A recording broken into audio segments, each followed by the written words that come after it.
picks for the week. Let's This do it. week we have our picks that are for this week.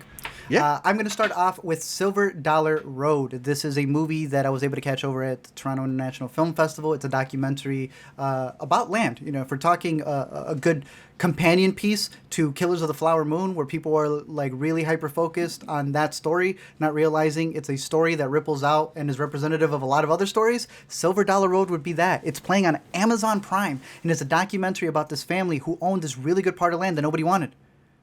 And then, you know, some beachside stuff, and it looks like it could be really hot real estate. And the story that they go through with what their relatives had to deal with in terms of having all of the legal paperwork, but still getting screwed over and taunted. It's a crazy story. This is going to be the basis to an incredible feature film. I can guarantee you that. So catch it over on Amazon Prime, Silver Dollar Road. The next one that I have is one that we both saw, and it's Chile's Oscar submission, The Settlers. This is a movie that takes a very artistic approach. Not even that artistic, just a very subtle, not breaking it down piece by piece, just letting you know, these are the guys who pretended to go expand fences for sheeps, when in reality they were setting the borders to Chile. And this is how they did it in the most violent way possible. It's very limited at the moment, but it's a movie that's got these really great, vast scenic scenes that I would highly recommend catching in a theater if you're intrigued for it. The Settlers.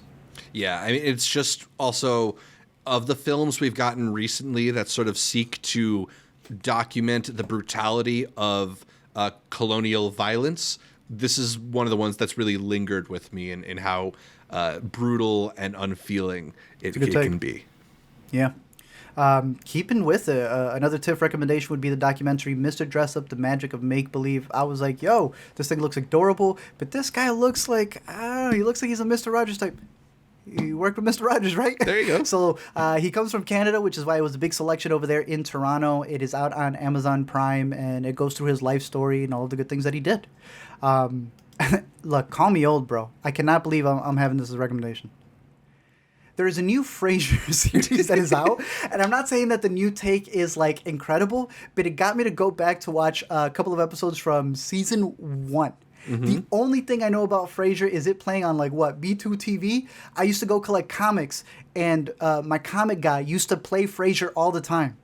There you go. Yo, those old episodes are funny. I must be getting old, but they had us cracking up in bed, bro.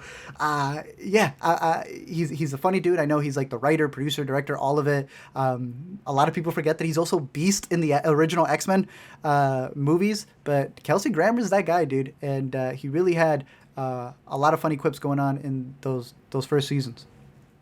Yeah, I mean, it's a classic for a reason, right? One of the classic NBC sitcoms. I was a little bit concerned, though, that the reboot is not bringing his brother Niles back.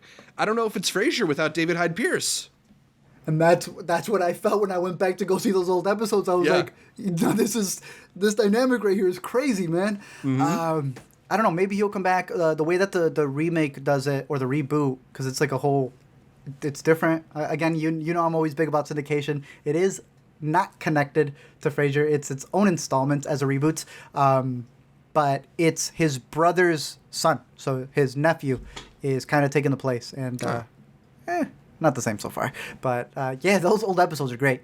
Wrapping my picks over here, because we're going to have the shared one, obviously. I'm going to have Four Daughters, which I've mentioned as my top pick, out of Toronto, a crazy documentary that is looking at these sisters, 2 of which are still around, and 2 who aren't with them anymore, which is why they cast 2 actresses to play them in this documentary where the mother directs her own memories. Incredible, incredible, incredible. I'm going to keep recommending it throughout the year. I'm hoping that this one makes not just a documentary list, but the short list for international feature in general. But Zach, I'm hoping it opens in a theater near me, because you've been recommending it since Toronto, so I'm excited to catch up with it. You're going to dig it. Take it away, dude, with your biggest pick of the week. I know it's one that we share. I know it's a little violent for some people, but Onyx and the Fortuitous and Talisman of Souls. If the thing about writer-director Andrew Bowser is he's got a keen eye for internet comedy. Let me keep it a buck, bro. Let me keep it a buck. Zach has beef with the director right now. They've been going at it. It's akin to Tupac and Biggie at the moment. It's getting out of hand, and I've been trying to make sure. I've been trying to make sure that things don't get out, because I think he's on the other coast. He feels like a Denver guy. I don't know if he's from Denver. He may have Talisman. But, my man's been doing this thing where in film school they tell you never respond to the critics, and I've always been like, screw that. Man, I'm going to be like Uwe Boll if I ever direct a movie. Talk smack, and I'm going to go out there like Xavier Dolan. But now I see that you may come off looking like this guy, and it's getting a little too much, man. Enjoy your movie. I was not as harsh as my fellow inner cutters here. They were being brutally honest. I'm gonna say one nice thing to the man. Really good production design and or production design. Production design was really good puppets and puppeteering. That was really good.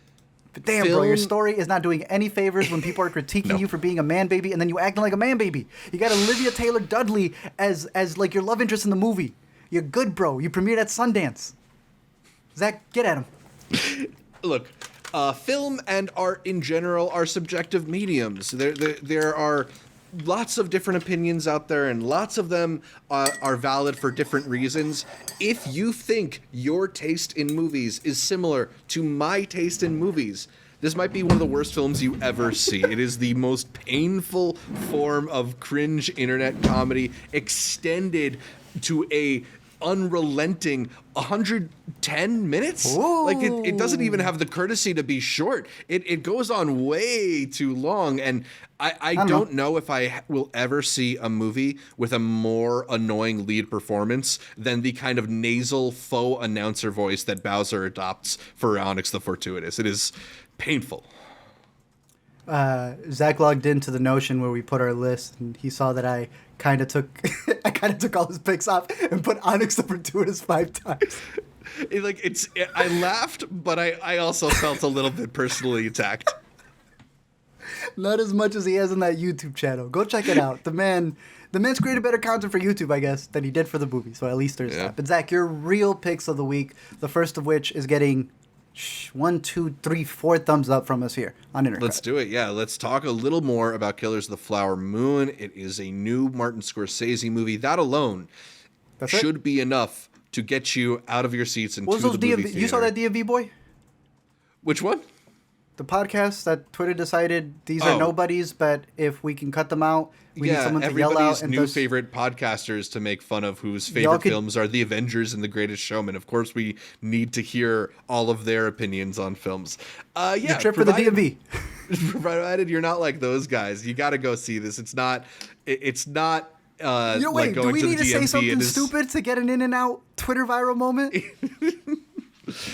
Killers of the Flower Moon. It's the most vitally important thing that you could do aside from getting your colonoscopy. Where was the after credits? Yeah. Where is the connection to the greater Scorsese verse? We didn't even I wanted Ray Liotta to show up. There was no flowers on the moon. But it's good. Yeah, it's great.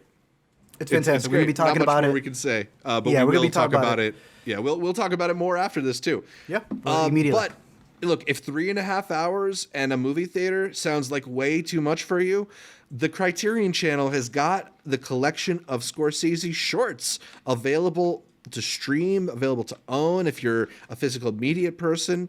The early film school shorts that he made, as well as his documentary about his parents, Italian American. Italian American is raw. Available to stream. That one even is available on YouTube. I don't know if it's legally there, but it is there. He was on Jimmy Kimmel, and Jimmy Kimmel said he saw it, and he goes, "Oh, you bought it?" He goes, "No, I saw it on YouTube." He goes, "Fair's fair." Yep. I got a great point to connect Italian American to Killers of the Flower Moon. Oh, yeah? People keep thinking he went woke. My man been at it. Mm-hmm. What, you don't agree with the notion that this is Martin Scorsese's first political film? Bro, people think he's on Taxi Driver's side. They had this man out there on I think it was like New York Times or whatever, recapping his movies, and he goes, and he's not good. Travis Bickle not good. I'm like, no, Marty. You made the movie. I know you're not a person to speak like that. They have him do an ending explains. Yeah, I mean, I think he's trying to help the people who don't understand his comments maybe understand them a little He's bit more. re-releasing it as Badfellas, Zach. Yeah. Oh man. Dark timeline. Moving on from Martin Scorsese, we got some more picks that we can share with you. This one just got dumped pretty unceremoniously onto Peacock. I had no idea. But Whoa. If You Were the Last, a movie that I think we both enjoyed a bit, at least at South by Southwest. Maybe I enjoyed it more than you. A quirky comedy starring Anthony Mackie and Zoe Chow. About a pair of astronauts who think they've been lost in space forever.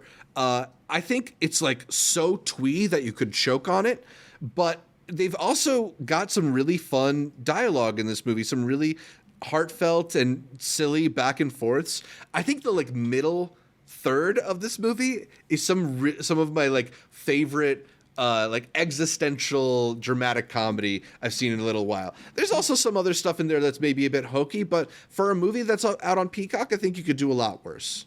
Perfect place to watch. Yeah. I'll give a shout out to Beyond Utopia, which is out in limited release. It'll hopefully be expanding into more theaters. So maybe just keep this one on your radar. One of the more interesting documentaries that we saw at Sundance this year, using hidden camera footage to document some people escaping from North Korea, but also trying to mine into the psychological sort of toll that living in a country like North Korea and then no longer being there takes on some of these people, and the de-brainwashing that they have to go through in certain scenarios. It's not necessarily the most groundbreaking look into North Korea out there, but it is fascinating nonetheless. So I'll give that one a shout as well. And then my last pick for the week is a movie I haven't had a chance to catch up with, but it'll be on Shudder on Friday, so I'm definitely going to catch it then. When Evil Lurks. I feel like aside from Talk to Me, I haven't been that pleased with a lot of the horror movies that came out this year, and I'm looking for that sick, sadistic, evil little movie out there that unceremoniously comes out and then people keep whispering its name to each other. And I think we found it. I think it's When Evil Lurks. I don't know if you had a chance to catch up with it yet, but I'm hearing this is some fucked up movie. When it was in theaters, it was right when Chicago had started, so I was trying to fit that in. I was like, okay, I got some time in between Paw Patrol or When Evil Lurks, right? And the times they didn't coincide, but we've been getting a lot of people saying, yo, you're sleeping on this. We're about to wake up this Friday. I'm looking forward to it. It was also a TIFF selection. Yeah. One of the Midnight Madness movies that I heard good buzz for, so I'm definitely looking forward to catching up with When Evil Lurks. Sounds very good. Recapping our picks for the week, I've got Silver Dollar, a documentary that I truly believe is going to be an Oscar-winning feature drama in the future, playing over on Amazon Prime. I have The Settlers, which is Chile's Oscar submission. Definitely one that you want to catch up on the big screen. Mr. Dress-Up, The Magic of Make-Believe, a guy who is pretty much the Canadian Mr. Rogers, now playing over on Prime. Frasier, because I'm old now, and I am recommending the older seasons because they are funny, and I really like them. And, of course, one of my favorite documentaries of the year, Four Daughters, which has a limited release. Zach? I'm also recommending Killers of the Flower Moon. I think we're both recommending that one because I thought it you were is really going to say Onyx. Martin Scorsese movie, and new Martin Scorsese movies worth paying attention to. Also Always. worth paying attention to some old Martin Scorsese movies. I'm recommending the Martin Scorsese shorts that are streaming on the Criterion channel, a good way to catch up with the beginnings of one of our most iconic filmmakers. Over on Peacock, I'm recommending If You Were the Last. It's twee, it's cute, it's kind of funny, and I think it's just like a good hang available to stream at home. Beyond Utopia is out in limited release, a fascinating look at North Korean people and what it's like to escape that country. But then my last pick is what I'm hoping is going to be the Halloween movie of choice, the evil sounding When Evil Lurks. Nasty poster. Nasty poster. I remembered at South by, you and the director of If You Were the Last had the same sweater, that same rainbow sweater. Yeah. So y'all need to get an interview together. I know. We've got a similar taste in fashion. I don't know if that's a compliment or not, but it certainly is a thing. It's a South by director. It's a It's my good pick. people.